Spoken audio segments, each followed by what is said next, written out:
How are we doing? Very good, thank you.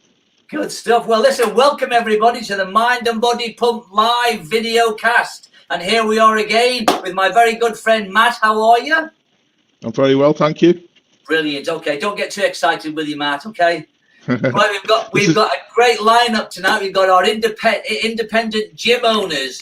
So let's get the first one on. We've got Alex Downs from Gainz Fitness and Strength Gym in Bedford. Let's say hello to Alex. Hi, thanks for having me on. There we go. Welcome, Alex. And next, let's have Richard and Lisa Baker from Fully Pumped Gym in Norwich. Hi, guys. How are we doing? Not bad, thank you. And our final guest for the time being is Danny Cage and Dan Pitstock from Viking Gym in Hebburn in the northeast. How are we? Hello, you all right? Good, thank you. Hey, we're great, thank you. Great to see everybody. And we've got one more who'll be joining us a little bit later on, Luke Nichols from Corpus Conditioning. Right, guys, how are we all? Good, thank you. Good, thank you. Brilliant. Obviously, the idea of us having our chat tonight is to talk about independent gyms, the impact it's had with lockdown 3, 2, 1. For me, it's an area which is high profile on Facebook, Instagram, Twitter, and everybody you talk to who's in our game. Basically, the bottom line is, what's been the impact on your business and on your mental health? And I want to direct that first to Alex Downs, please. Alex, can you give me your views on the impact on your business and your mental health, both directly and indirectly? And what I mean by that, Alex, is yourself, your friends, your family, that sort of stuff.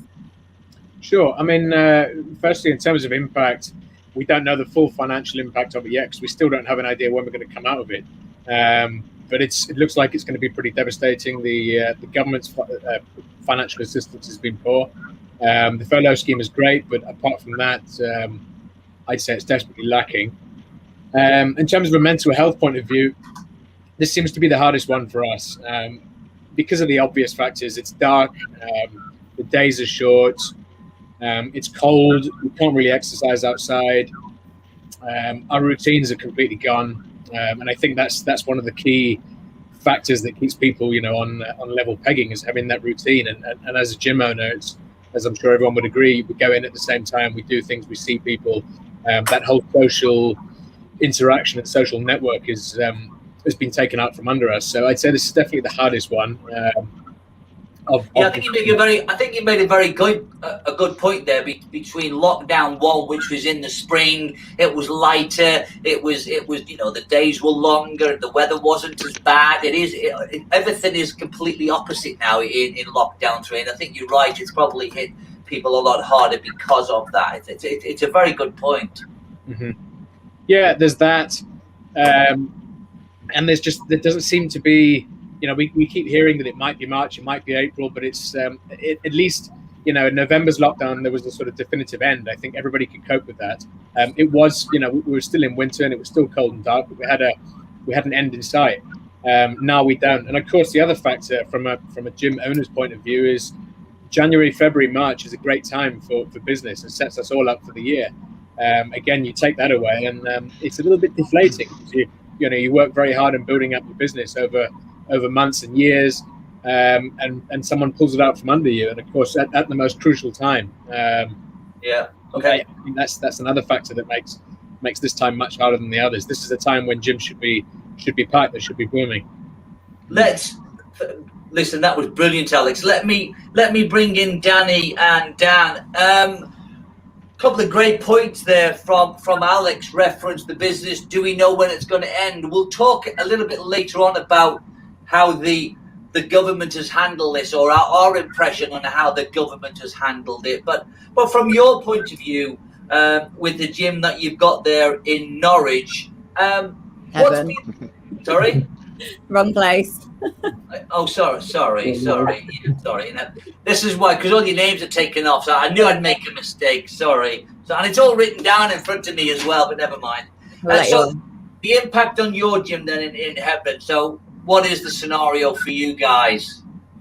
I think for us, being a fairly new gym, we've only been less than 2 years we've been open. So we've obviously spent more than half of our opening 2 years in lockdown. So we were building a good membership base, and obviously that's had a massive impact on us now. Going forward, it's obviously put the business to a halt in effect, hasn't it? Yeah, we didn't really have like a loyal base from years of memberships. We'd only been open 6 months or so, and then obviously the first lockdown hit. We lost about 80% of our members. Then the second lockdown, everyone kind of stood by us because, like Alex said, there was a definitive end. Yeah. And then the third lockdown, I mean, they're dropping off daily. Like, because there's no end date, I think that's the hardest part. It's the unknown. Yeah. When you said you lost 80% of your members in the first lockdown, and then they're dropping off daily, I mean, how's that impacted from a point of view for yourself as your income from the because you obviously got bills to pay, you've got rent, you've got rates, you might have some rate discounts with being a small business, but obviously I would imagine you've got equipment that you would have to pay for, and obviously replenish, etc. So you must have been absolutely bloody shitting yourself, basically. Yeah, obviously, again, being a new business, we hadn't paid off all our loans. We've obviously got a lot of finances that any gym has going out all the time. So again, the government help is better than nothing, but Yeah. it's the ice, it's covered the rent for the place. But then there's all the things you don't think about, like the bins being collected. They don't stop the bin collection payment, the music license, the broadband for the building, all them little payments that all add up. Obviously, the people that did carry on paying, that's kind of what that's gone towards. We hadn't actually taken a wage at all because we was a new business. Everything we got, we put back in. So again, like, we weren't entitled to furlough because we're self-employed. We weren't really entitled to much. So yeah, it's been a bit of a struggle.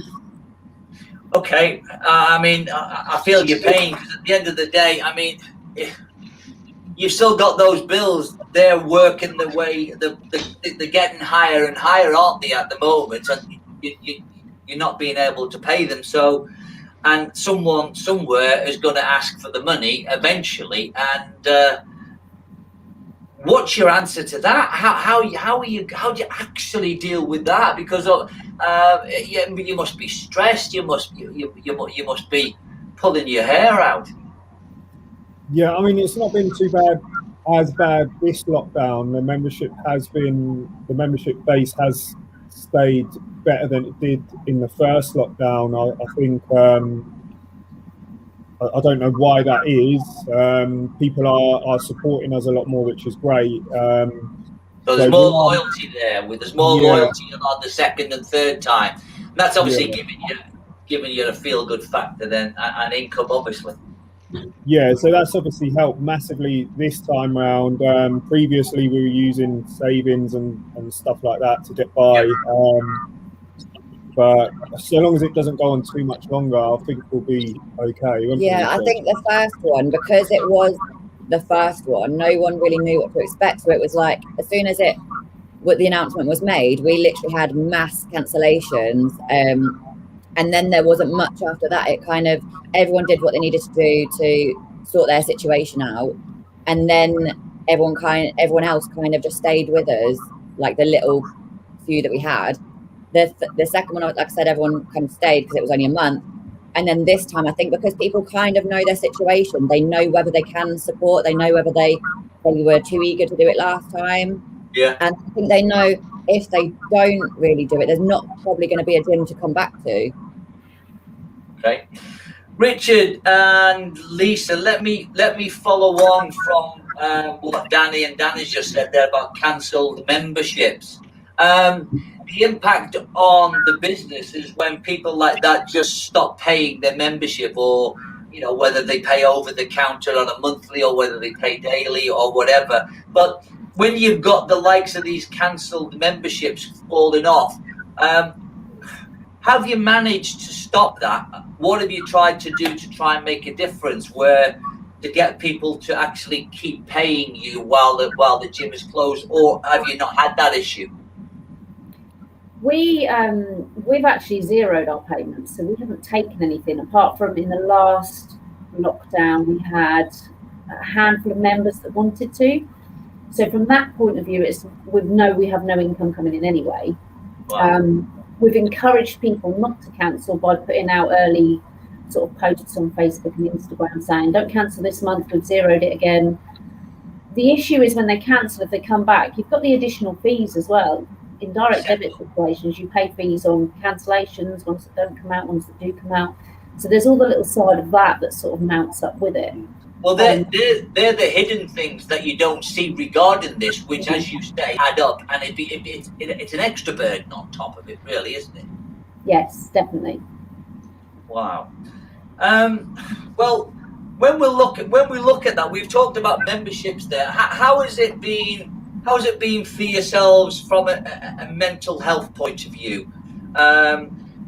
Facebook, social media is awash with everybody saying, the members are really struggling, etc. Can you give me a feedback from your membership, how you guys are all coping with it? The first one, people seemed a lot more vocal about it. I think it's because nobody had ever gone through it before. It was something very new. We were told we weren't allowed to go out and businesses were shut in, and nobody had dealt with that. So the first time we noticed all the videos on Facebook, people working out with the lemonade bottles and begging for equipment, and everybody was very upbeat, but they still had this sort of huge momentum of I need to get back to the gym. The second one, I think Alex said, obviously it was only a month, so it seemed to go through a lot quicker. And this time we don't hear a lot. It's very, very quiet now. We get comments from some members, don't we? And they're behind us and they want everyone to open. But I think what helps us this time slightly is the fact that it is grey and miserable and everybody's just getting on with it and just accepting it almost, which seems a little weird because it's January, but I think we all knew it was coming. I think Alex made a good point before. I mean, January is the time where you want to build your business up. Everybody wants to get back in the gym, so your membership becomes quite high. Your revenue streams increase. People want to get themselves fit with their New Year's resolution. Guys and girls want to get themselves ready and start for competitions, etc. So, it's a time of year which is very difficult. And I want to push this on a little bit and just come to the next sort of stages. Alex, can I come back to you, please? Ronnie, yeah. Ronnie, just before Luke's joined us now from Corpus, okay. Gym in Rushden. So hi, Luke. How you doing? Do you want to bring Luke in next, or do you want to go straight to Alex? Yeah, no, I want to go to Alex, then I'll come into Luke in a minute. Okay. Alex, following on from what we've said about sort of, the impact on the business, highs and mental health being, having a crystal ball is all very well and good. Your views on what do you think the next 12 months is going to pan out looking like from sort of, I would say March onwards, because I think we're in the lockdown for the next 6 to 8 weeks, in my opinion. You may disagree with that or have a different view, but what do you think the next 12 months is going to bring us? You're probably not going to like to hear my viewpoint, but my viewpoint is that we'll be opened up in April, and there'll still be restrictions in place. And then I suspect we could face further lockdowns in November, December again, October, November, December. I think the tricky thing is from a gym point of view and building a business is people are going to be hesitant to join a gym knowing that there's always that hanging over. There might be another lockdown, which is why, a lot of people are investing in home gym equipment. I mean, it's not really a threat for a gym like mine, because we're sort of bodybuilding centric and strength focused. At the end of the day, most people aren't going to get big machines and weights at home. The sort of keep fit in your front room, I think, will probably hit gyms like Pure and the gym, etc., much harder than it'll hit gyms like ours in this chat. Yeah, I think the likes of those gyms have got bigger gearing and borrowing, so I think you probably absolutely like the high street stores who have disappeared on the high street because of it. I think we'll find some major gym chains will go as well, and I actually think that will benefit independent gym like everybody who we've got on here. So let me just push on to our friend Luke. Luke, hello. How you doing? Hello, everyone. Hey, I'm all right, everybody! I want to throw this out at you. I've asked the question, what does the next 12 months look like? Recent positive stuff in the media today, we can take it with a pinch of salt, but I'm going to quote some facts. 10.5 million people have been vaccinated, 1 in 5, 20%. That's the top 4 groups which have been vaccinated. Sage is saying that there's a significant return to normality once all the over 50s have been vaccinated, and the economy, the Bank of England are saying that the economy will recover rapidly as the vaccines roll out. Bear that in mind with the question, what does the next 12 months look like? What's your view after me just stating some of those facts, which have all been doom and gloom for the past God knows how long, and I happen to think that's some positive news going forward? Well, it's a good announcement that the Bank of England have come out with some kind of positive vibe that the economy will rebound pretty quick. That's a good thing. Obviously, they've got the experts in their areas that's going to know that. But we've touched on obviously independent gyms. January, I'm sure you've mentioned, would normally be for any gym a really good opportunity to sign up, and you could get 30-40% of your annual income within January. Really, and we've missed out on that. So when we reopen, and I truly believe we are going to reopen. Yes, I do think there are going to be restrictions. I think Alex has mentioned that as well. But I do believe that it will be a kick-on for January. Whether it be in April, May, I do think it will be just like January again. Yes, online training for some of our members. And it literally is small dumbbells, bands, burpees, bollocks, all stuff like that. But everybody in this, fully pumped, Viking, Gainz, we've got big machinery, and we are kind of strength training, bodybuilding-esque. You cannot duplicate that in your garage. No, you People can't. can influence on Instagram and say you can do all this, and gyms. You don't go to the gym. Get this app. Go to this bit. Follow me. Do this. Bollocks. No, you can't. You have to get it in a gym, and the independent gym. I really, truly believe is going to be stronger than ever. I think, Ronnie, you did mention the Pures, the Anytimes, them kind of ones, which will probably struggle. I really do think they will. I think you're seeing Devon's fold. You're going to see these big businesses fold. There's a gym group on Facebook and on Instagram called Independent Gym Owners, and I know every single one on that. There's 430 people involved in that. That is more than the Pure and Anytime put together. Yeah. So it's an actual formation of the independent gyms standing strong and having the actual belief. I know of, and I'm sure everybody else does, I know of gyms that have unfortunately closed in the last 12 months because they can't sustain the bills, they can't sustain the closures. But cling on, hang on, do what you can and open. Well, and it's going to be paradise again. That was one of the questions. I really believe that we will be stronger than ever. I truly believe that. Listen, I don't disagree with you. Richard and Lisa, let me ask you a question for following on from that. Alex said that, and I think Luke said as well that he agrees that there could be further restrictions throughout the year, October, November, December, Alex said. What's your views the next 12 months about your business, what it's going to impact you, how's it going to affect you going forward? What's your views on it all?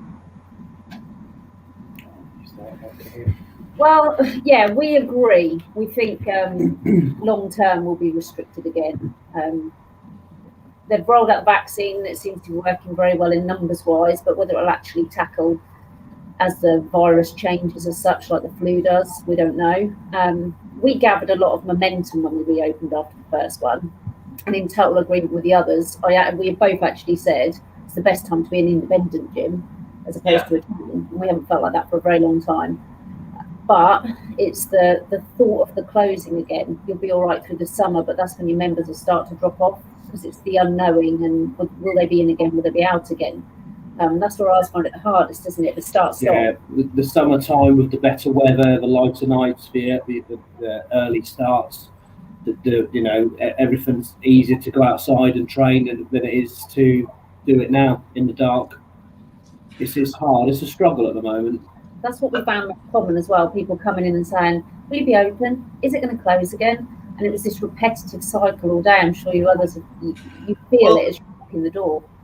One of the questions later on is, how do we feel that the government have handled this? And I know it's been mentioned a couple of times. We've never been here before. This is all new, not just for us here in England or in the UK. It's exactly the same all over the world, and people are, according to, you know, who you speak to, have New Zealand got it right, have Canada got it right, other parts of the country or the world have closed down, all these sort of things. But I mean, for me, it's a difficult scenario, because you haven't got the answers. We haven't got the answers when they say, will you close down? Will you be able? We don't know, because we're all restricted to what the government tell us we can and can't do. And when it's an open book or an open society and the right of free speech, when that's taken away from us, it's difficult. Because when the likes of Nick was doing his campaign and to get the gyms back open again, and different parts of the country, which is an issue which we haven't addressed yet, we're in different tiers. So some were open, some weren't, some couldn't trade, some could. Then we got you know, 300,000 people that signed the petition, and I actually know that he came up to Chorley, where I live, and spoke to the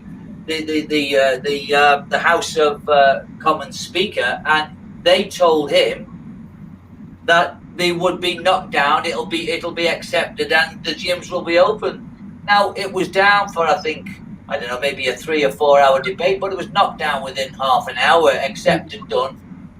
And I think they've got the people issue out of the way by opening them up, because they were in the tiers. And then when this next lockdown came, they closed all the gyms, and basically the people's fight has gone. Yeah. Yeah. And I think the other thing is, at the moment, it's very hazy. Obviously, you can only go off the media that you see. Is, are we being allowed back with retail, non-essential retail in the shops, or are we being moved back into the pub situation again, and back with the hospitality sector? We sort of always become a little unknown, don't we? Where are we going to fit? So it worked well because we were allowed to stay open and people were happy. But what will happen next time? And again, that's something else we can't answer. Okay. Danny and Dan, let me ask you a question then. Going forward, we've obviously got the gyms locked down. We've done 1, 2, and 3. We've talked about losing members. We've talked about losing revenue. We're all businesses. We're all independent businesses. We're out there. We've got bills to pay, mouths to feed, lifestyle to aspire to. Going forward, is it something that you would look at in looking at your membership cost and rising that cost to your members, just like any other business who's out there now would be having rate and rises and price increases because of COVID, whether it's right or not, but that's what has actually happened. I'm in business myself. That's what I'm experiencing. Manufacturers are saying to me, because of COVID, this has gone up, that's gone up, this is more expensive, you got 5% increase. What's your view? Do you charge your members more to get us out of this mess that the government has put us in? We have actually had some of our members come to us saying that they would be willing to pay more, but from our view, if they've stood by and supported us, we don't want to, as soon as we open back up, go, okay, we're going to increase your membership.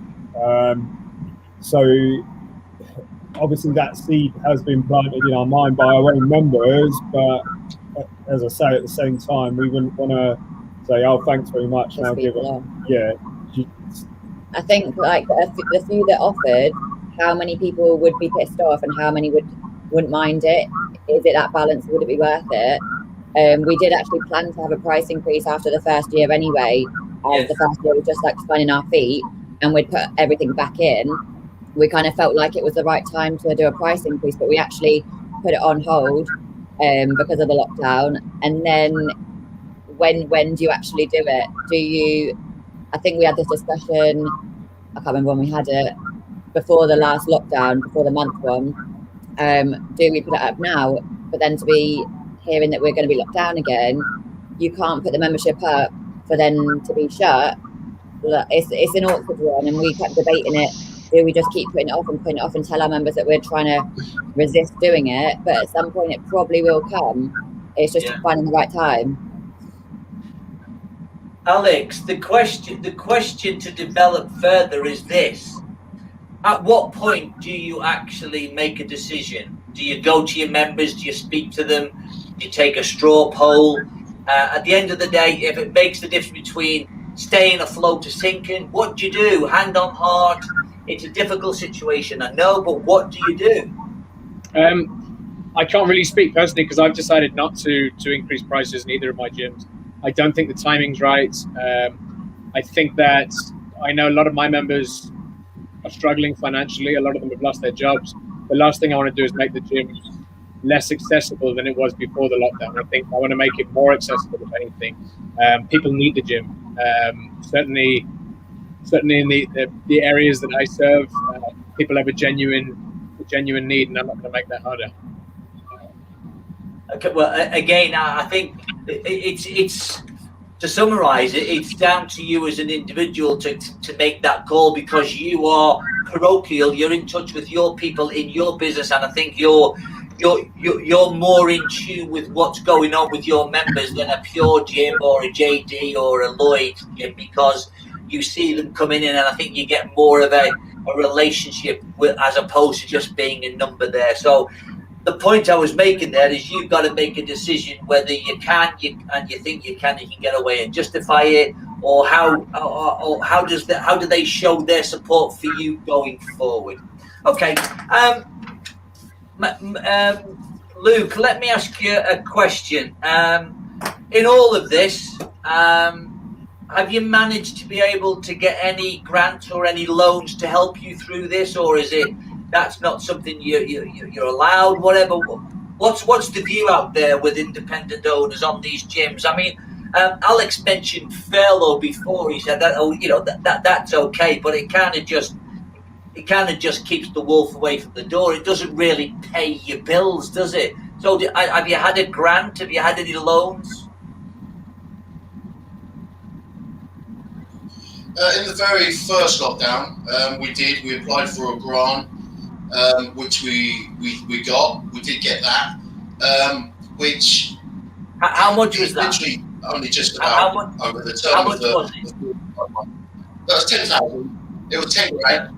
10 grand, but my bills per month are like 3,900 on just the rent and insurance and staff.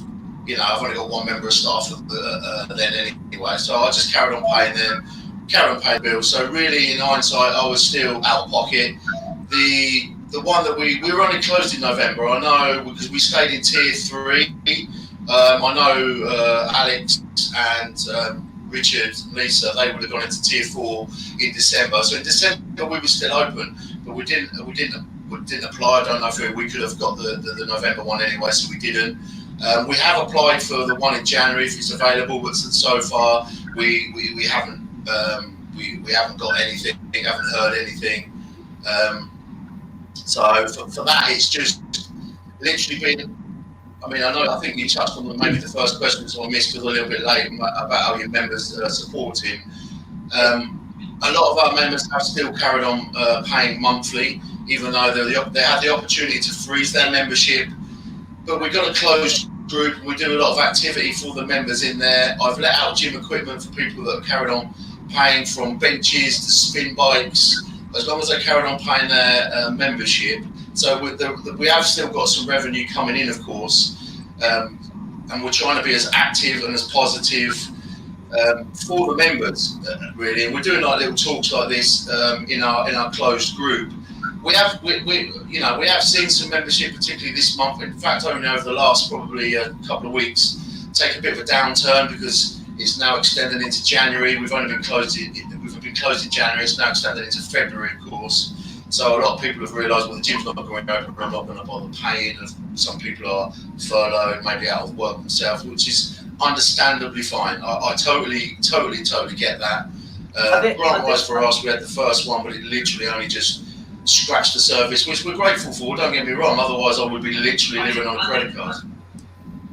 There's a couple of things to be said there. I mean, I think the initiative that you use is very good, where you loaned equipment out and people kept paying their monthly payments to you. So for that you've kind of given something away to get something back. So it's a win-win situation for you, the gym, and for them, isn't it? So okay. Sorry, go on. Yeah. You're breaking up. It wasn't for everybody. It was just for the members that have been members for a long while. A few people did ask that have only recently just joined. So, go on. Okay, Richard and Lisa, let me bring you in, please. Talked about. I got muted, I think. No, I can still hear you. We're talking about loans and grants, etc. Have you applied for any? Have you been granted any? Has it helped, or has it just tickled your tonsils? What is it? Well, actually, for once, Norfolk's usually a little backward with things like this, but ours have been really good. They've come through. I haven't had to apply this time. It's come through automatically. They did dock a little bit off because they said they overpaid us in November by a couple £100. So they took that back. But the first one, undoubtedly, the first one kept us open. The big one that we got last year. We chose to invest most of it in the gym, as well as a huge chunk of savings to sort of revamp the place. But it just sort of takes the edge off the huge bills that you have every month. It doesn't cover it. No. By any chance, does it? No, not at all. Not at all. Furlough to keep staff it keeps and retains staff because they're getting their wages. But yeah, it takes the edge off. I don't know how much longer people can go on for, though. I don't know how long we could go on for just relying on grants because your pockets aren't that deep. Well, and also it doesn't do all the things that we needed to do, which is obviously pay our bills and give us. Because that's what we go to work for, is to have a lifestyle which we would like to say it's comfortable. Okay. Let me come back to Alex. Alex, give me your view. We've talked about loans. We've talked about furlough. We've talked about having a grant, etc. Give me your view on how you think the government have handled this situation, bearing in mind we've never been in this situation before. Hindsight is a wonderful thing, and if we all had the right answers first time, we would never make a mistake. And for me, it's a difficult situation that we're all been in. But how do you think the government have handled it, and what do you think they could have or should have done differently? I think praise where it's due. There are some things that have been good. The furlough scheme has been excellent, and I think it's better than a lot of other countries have done. So for that, we're very grateful. I think if we dial into looking at it from a gym point of view, I struggle with the fact that gyms were closed across the country, have been closed across the country for this long. I think if we were really following the science, gyms shouldn't be closed anyway. My own personal view is that Corona has hit us as hard as it has because we're a nation of overweight people in really bad health, and we don't have any respect for our bodies. It's a whole another discussion, so I won't go too far down that rabbit hole. But basically, my belief is that the levels of obesity and the levels of general health in the country are largely to blame. Obesity has become completely normalized, and on top of that, we're closing gyms. We've got places like McDonald's open. I mean, if I drive home after this, I suspect there'll be queuing down the road for KFC and Burger King, yet the gyms are closed. I mean, it blows your mind. I also really struggle with the fact that Majestic Wines is open, that Bargain Booze is open, All of these things that are clearly detrimental to people's health in a health pandemic makes no sense. And I think we are the only industry that can serve to protect people from things like COVID or even other viruses out there. I think that the healthier and fitter we are, I don't think that's a fact in science, that the healthier and fitter we are, the better chance we have of dealing with it. So from that point of view, I think the government have not handled it very well from a health point of view for businesses. As I said, I think it's a bit mixed. I think the grants are a real mixed bag, a little bit too much of a blanket approach. Some businesses that didn't need grants at all got grants. Some businesses that thrived through this time, a business that been better than ever, have got grants. And some businesses that have got no income at all haven't got grants. So I think, as I say, I think too much of a blanket approach from that point of view. Danny, following on from that, then, when we're looking at how you think the government have handled it, I've heard stories that there's millions and billions of pounds worth of money that has been salted away from people who don't need it, and it's taken away from the people who do, which is what Alex has said. It hasn't been focused, and it's been a scattergun approach. What's your views on it, please? Yeah, I agree with Alex. It's been a bit of a blanket approach. We know a lot of friends that are in business, even family members that work from home or have small rooms that they rent, and they've been entitled to exactly the same help that we have. Their rent is very minimal. They don't have many overheads. When I've kind of listed all ours, they're shocked at what the difference is. They thought they were kind of not getting much help, and then when I've listed everything that we're all our outgoings on a monthly basis, it's quite shocking. I don't think people realise the amount of outgoings gyms actually have. And again, being a new business, we've got all them new equipment loans, we've got all the buying the business, all them startup loans that we haven't even covered yet. The grants, obviously, like I said, they're better than nothing, but I don't know. Well, I suppose it's like anything else, isn't it? I mean, it's like when the banks went bust, and we had austerity for 3, 4, and 5 years. I'm gonna take it down that line now with Richard and Lisa.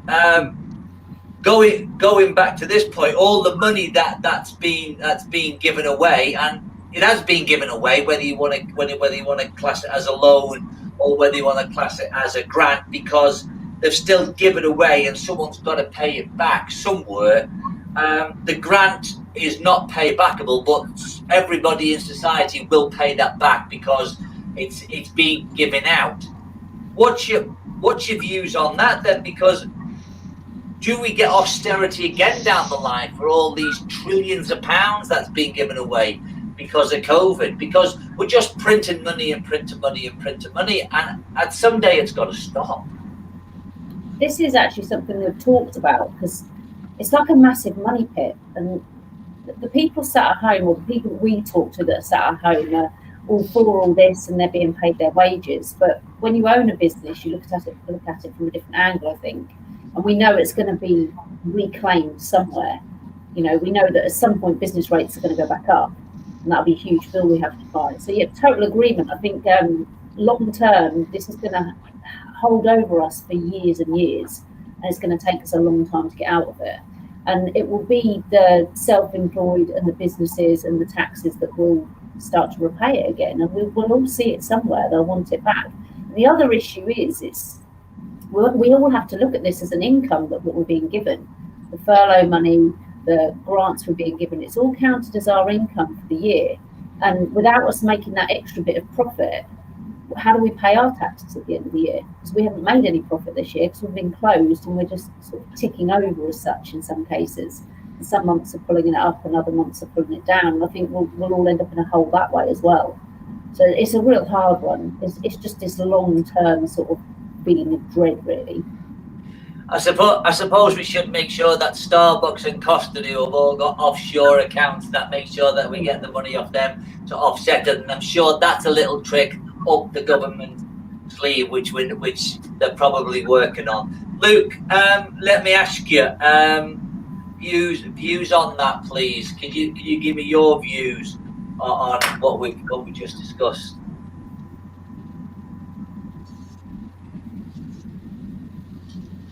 What, as in sort of how the government have handled it, really? Yeah.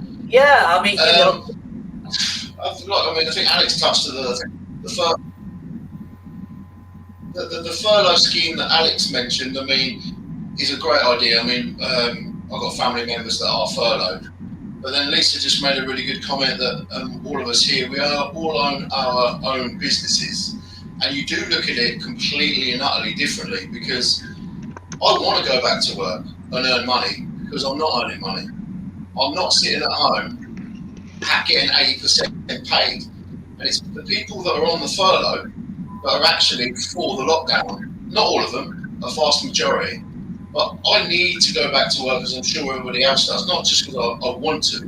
It's because it's going to come a time where I'm going to run out of money. So therefore, I'm going to lose my business. So government handling it, I don't think they've handled it very well at all. But we are living through history, because it's never been done of before, and they're learning as they go. And if they they make notes of this in the future, if it ever comes across again, they'll realise not to follow what they've recently done in the last 12 months, because it's been pretty shocking. When you look at where we are, and I've heard everybody say this is our business, etc. I talked about having to potentially go back to the people who feed you, which are your members, and ask them whether they pay more money, and the general opinion was no. But at what point do you revisit that? Point one. Well, point two, it gets to the point where you say to yourself, how longer can I survive on basically 2 balloons and a whistle and not enough money to pay my bills? And really, I've got to at some point admit defeat, and I've got to go and get another job, because I can't afford to do what I'm doing now. Like you said before there, Luke, yeah, these people who are on furlough getting 80% of the wages are happy to sit at home, but you're not. But at what point do you say, if this goes on for another 4 or 5 months, how low have you got to go before you say, I can't do this anymore, and I've got to go and get a job? Which will lead us into the question is, at what point do you do that? Yeah. I mean, I'm sure if it carried on for another half a year, another 6 months, and there was no, for me personally, if this went on for another 6 months and there was no grants available, that would be me. I mean, all the equipment I have in the gym I own. I haven't got any loans or anything like that. I actually own everything. I've actually brought some newer stuff, which is coming this month, which I brought the middle of last year, with the remainders of actually the grant I got to try and literally boost the morale of them, which is a great investment for the gym. Yeah. But the investment is I own everything in there. So there's assets there. That's always going to be my asset. Right. So if I need to, I'll turn around and I'll sell it. And I will go and get another job. Because if that's what I've got to do to survive and pay my bills, my mortgage, my family, then of course, as a working man, that's what you have to do. I'm not one of these proud people, so I'm going to hold on to the gym. But if I've got to live, okay, that's what I'll have to do. Let me ask the question to everybody generally. We do just do it with a show of hands. So if this went on for another 4 or 5 months, could you survive without any more money coming in? Just give me a show of hands. Yes, if you can, or you couldn't. So if you could survive, put your hand up. No. So in 4 or 5 months' time, and it's basically you've got to make a decision. Who would have to go and get a job? Who would have to go and get a job? Put your hand up if you have to get a job. Yeah. So you would. You'd have to get a job. You have to get. Okay. So I see the reality of the situation, and it's okay saying, do we open? When will we open? Will they keep supporters? Will not keep supporters? The bottom line is you've got to make a decision somewhere along the line. over this period, and I think we've got it. This is where we're in the government's hands now, because the question was, how do you think the government have handled it? And in my view, there's, and we could probably spend all night on this, but I actually don't think they know the full answers. They've got all these experts, but when you've got all these experts, you've got all different opinions, and you've got all different views, and you're going to get different results, and you're going to get different information, and that's why I think things are changing on a weekly basis. And I think that's where the frustration, which we were saying before, Danny was saying, we don't know whether we're going to be open today or not, or whether be open next month, because the bottom line is we don't know.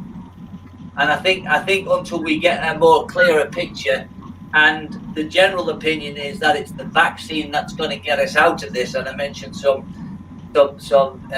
figures before of 10.5 million, and by the middle of February it's going to be 15 million people will have been vaccinated, and hopefully we can move forward on that. But let's go a little bit further there, and look about the people who are indirectly affected by the gyms not being open and not being functional on a daily basis. People like your gym suppliers, your apparel suppliers, your stage wear people, the people who are associated indirectly to your business.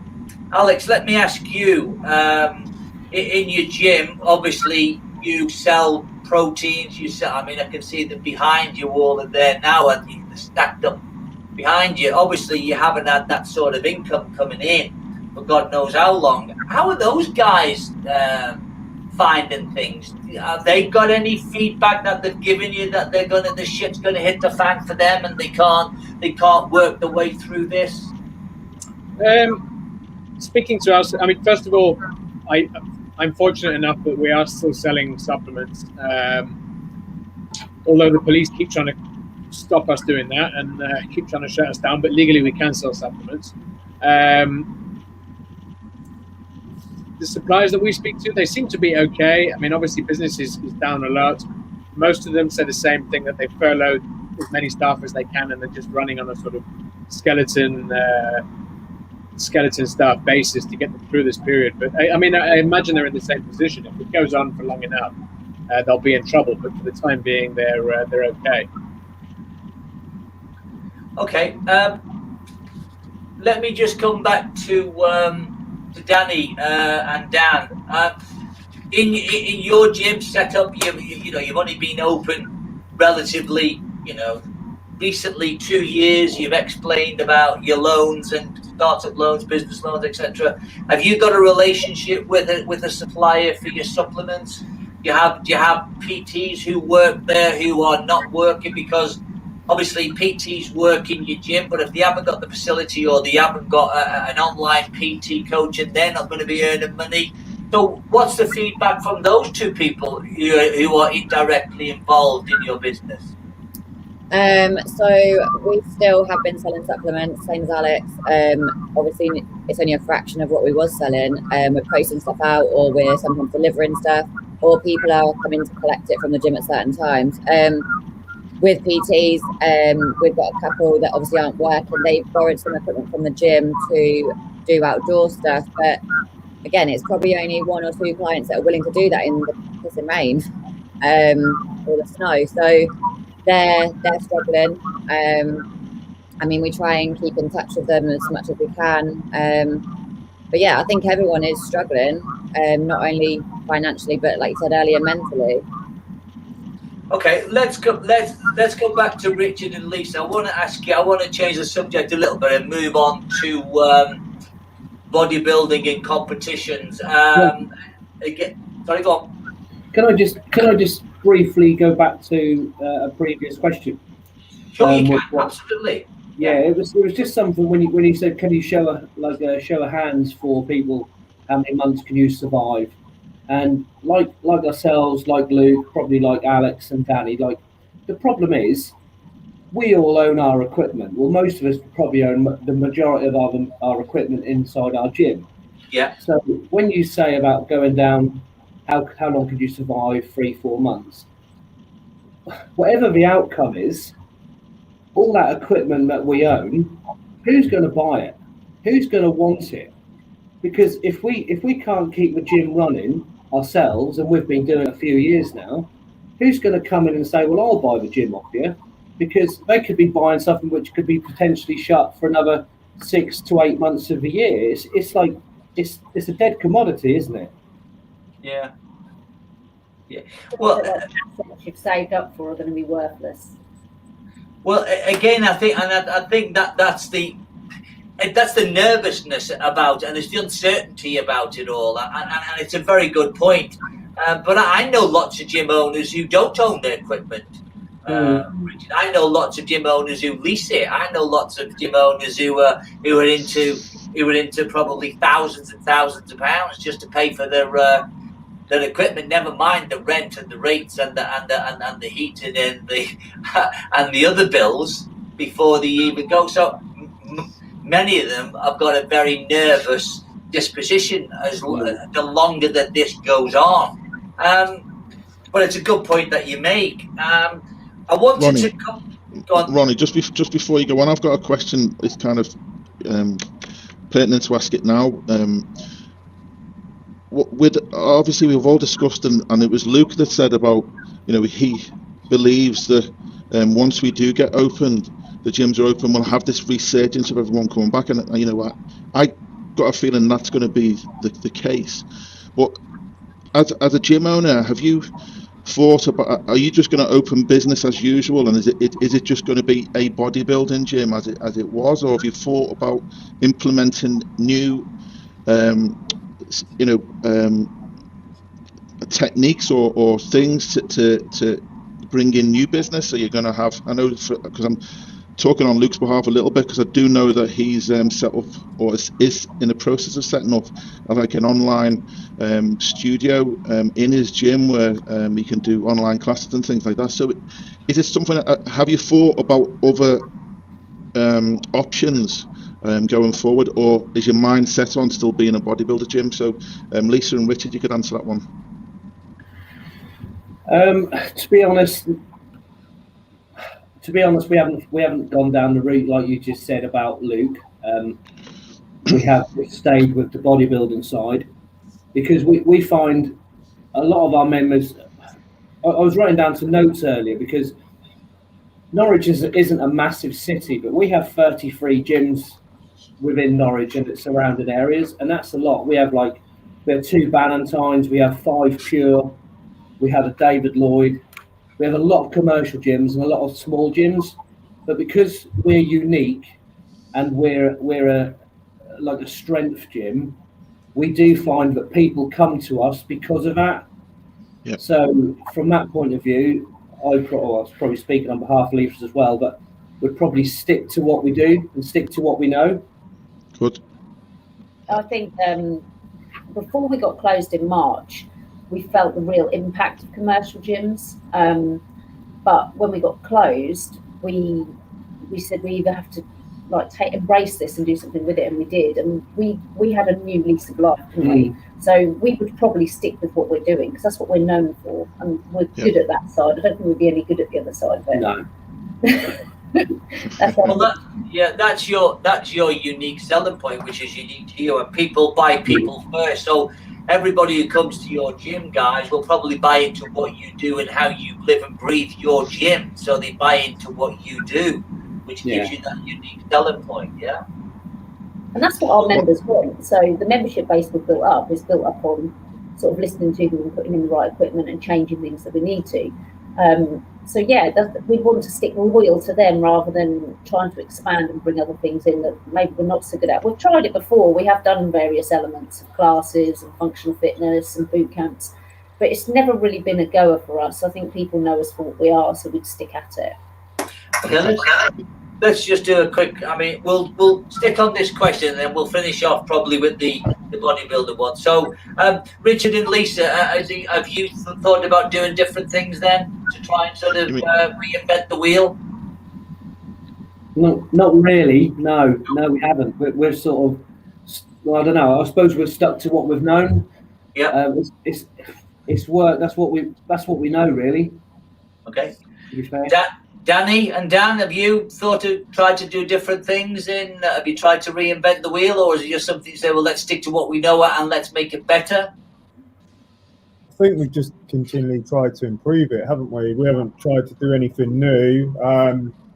After the first lockdown, we did get like a surge where our membership did go back up, and that was from pure gyms. The local council gyms put in time slots and that in, so people generally too restricted, wasn't it? started coming over to us, didn't they? And that's where we built our membership back up. And we haven't changed anything we've done. We've just tried to make improvements, haven't we? We kind of just ask people what they want. So we kind of get like the top 5 things that people want, and then we'll look into if we can get it. We don't necessarily go on what we think will fit or what will work. We kind of do ask the members on their opinions and work from that, because obviously they're using it. So it's got to work for them.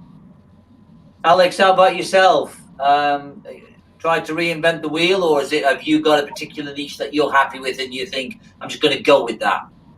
No, not at all. I mean, in my bigger gym, that's the gym that we bought. It was an old Gold's gym and then a World gym. And what we did in the first lockdown was actually double down on what we were doing anyway. So we've always been bodybuilding centric in the gym that we set up from scratch as well.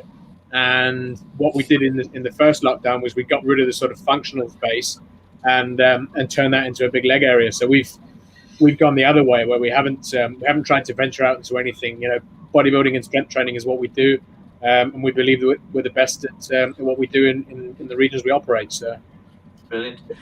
Luke, tell me about this idea that Matt just explained, what you're trying to do. What is it, Luke?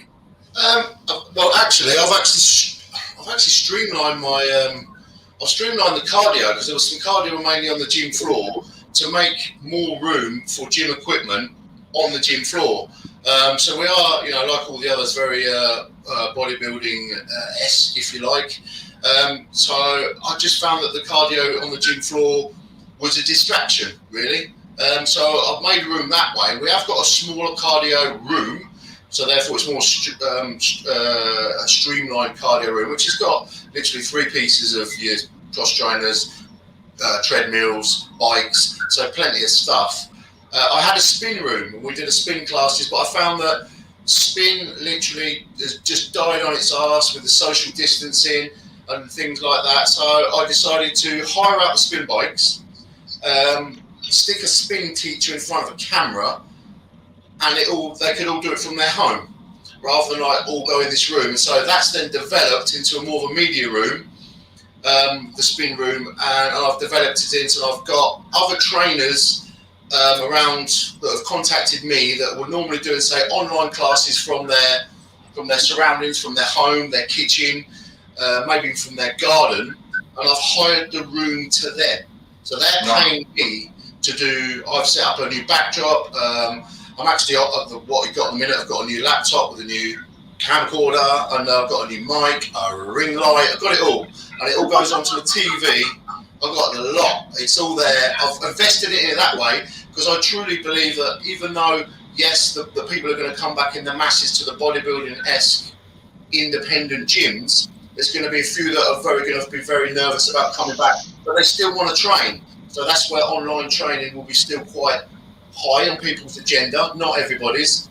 So we have the facility there, so I just converted it, had an idea, looked around, spoke to people, and I thought, well, I'm going to just go for it. And it's like, didn't really ask any of my members. I just thought, I'm never going to please everybody by moving the cardio, so I'm just going to go for it and see where it lands. And we don't know yet because it's not implicated because we're still in lockdown.